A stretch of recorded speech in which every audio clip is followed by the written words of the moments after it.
And joining me for a look at the equity scene is Richard Court from Argon Asset Management. Richard, thanks so much for your time this afternoon. So a breakthrough between the world's two biggest economies, the US and China, reaching a deal. Not much details being provided on that deal, but we do know that the nations have agreed on a 90-day tariff pause. Is this enough to fuel a full-on rally, or should we just, play that wait-and-see game until we have the details of that trade deal? No, Fishy, good afternoon, Tyling. Yeah, who would have thought like a month ago we'd be sitting here with this positive news on tariffs and trade. At the time, like on Liberation Day, it was like the floor had fallen out from underneath us. And now we're almost back to, I think we are back to where we were at that point in time. I think it's just a great example just to highlight how difficult it is to forecast or predict how things are going to come to pass. So at the time, like a month ago, like we in amongst all the turmoil of those announcements, I mean, we stuck to our knitting. We kept on looking at, or keeping our pencil sharp, and keep on looking for businesses that were good businesses with responsible management and strong balance sheets and attractive valuations. And we have continued to do that all this month, and we'll continue to do that going forward. But yes, like you say, there's scant official details. There just seems to be a very positive news flow. But it doesn't change anything from our side. We're just going to keep on doing what we do, and it should result in a good outcome for our clients. I can imagine how difficult it is for companies to also navigate this environment. I mean, we're in the thick of US and European earnings season, and we've heard from so many companies pulling their forecasts, changing their forecasts, and revising outlooks downwards. And it's like, what do you do now? Do you wait to hear from Trump and the Trump administration?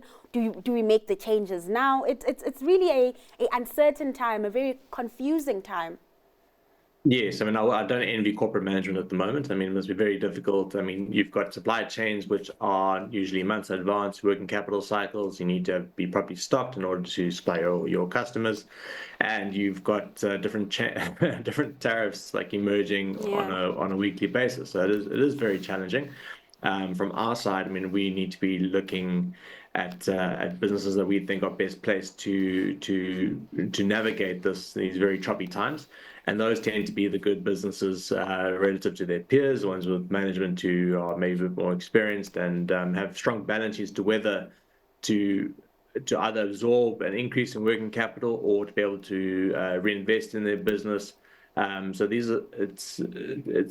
is a very good example as to why we look at the businesses that we do or try to look at, is because they're the best place to survive and to thrive in uncertain times. Now let's get into some company news, local company news. It's a busy day here at home. Boxer reporting a near 12% decline in HEPS. This not due to operational issues, but rather costs associated with the IPO and more shares being available to the market. This does seem like a once-off sort of cost. So why is the share price in the red? I mean, markets are generally in the green today. Are investors disappointed?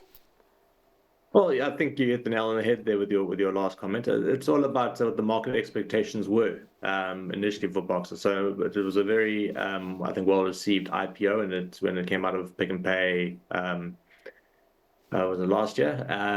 And what we've seen in these sets of results, and they were showing that the revenue grew by double digit, but like for like, it only grew about 5.6%, whereas the internal inflation was closer to 6%, which sort of implies that there wasn't any volume growth. All of the growth has come through new store openings. I mean, they disclosed that they opened about 48 stores in the year, and they intend to open another 60. So there's underlying, it's not as buoyant as maybe the market had hoped. So when the results are below what the market expects, usually there is a negative reaction in the share price. So it doesn't necessarily mean that it's a bad business or management's doing the wrong things. It just means that the market was probably maybe a bit too bullish on the stock. All right, let's move over to the property space. Redefine delivering a 3.5% rise in revenue, but distributable income per share coming in flat, up 0.7%. What did you make of the company's half-year performance? Yeah, another, like, it's a nice little segue because it's almost the other end of the spectrum where even though there was like very little growth in the earnings or the distribution, it's the share price is up today. And again, it's because the expectation is quite low when it comes to Redefine. They are still facing headwinds. I think their office and their retail exposure, the vacancies are still quite high, and the revisions. So like when a new lease roll, when an old lease rolls off and a new lease is entered into, those new leases are entered into at a lower rental than what the old leases that they're replacing, which isn't great for like top line growth. But in spite of that, they are able to slightly reduce their gearing, and the gearing was a concern in the recent past, so they are moving in the right direction. But it's a bit of a long slog, and it seems that the market, though, is happy with the direction it's moving in for now. I mean, it is on a double-digit forward dividends yield, so the market's expectation of growth, it seems to be quite low. Just sticking with the property sector, do you think there's more upside for these counters, considering that they've really been dealt a blow over the past few years, and we've been seeing that steady recovery coming through, and now we're going to start seeing the impact of lower interest rates also coming through? Yeah, so I think, I don't tend to like to talk broadly in terms of the sector, but it will be on a case-by-case basis. I think various companies have different challenges facing them. I think with Redefine, they've got some complexity in their offshore operations that they're trying to restructure and simplify. If they're able to do that, I think it should be quite positive for the stock. But yeah, at a 10% dividend yield relative to other counters, it does seem to have some upside. But and you alluded to it in your question, it is very interest rate sensitive, so it does sort of depend on what happens with interest rates, and that's a hard one to predict and to forecast. But what we tend to do is try to look at the businesses that have the lowest expectations of them, and makes the hurdle very low for that company to hop over. In this case, I think Redefine is probably in that bucket. All right, let's hit pause on the conversation before we move on to your stock pick. Let's take a moment to touch on some counters that have been attracting interest from your industry peers. With Mr. Trump now reducing tariffs, I think you could buy anything, but I think the one company I like that's going to benefit is Walmart. They made a beeline for Mr. Trump together with Home Depot and Costco and Target and said, you continue with these tariffs, we've got nothing on our shelves. So I think the good news is that Walmart's going to have some goods on their shelves again. And I like the business. I like the business because it does focus very much on a bit of a squeezed consumer, even before tariffs came in. So I think it's just one choice, I think, that's going to benefit from if tariffs are dramatically reduced from China, which I think they will be. There's a sportswear retailer called Enter Sports there. It's not as well known as the bigger brands like Nike and Adidas, but it is actually the third largest sports manufacturer in the world. Got some well-known brands like Salomon, Wilson, Fila, and the like. And it really is dominant in the Chinese domestic market, about 23% market share there. Got great margins, huge e-commerce platform that drives about a third of their sales, as well as a huge brick and mortar store network. So yeah, it's financially in good shape, no real debt to speak of, and I think this is an elegant way to capture the recovery of the Chinese consumer. So Devin going with Enter Sports and David picking Walmart. Your analysis on those counters?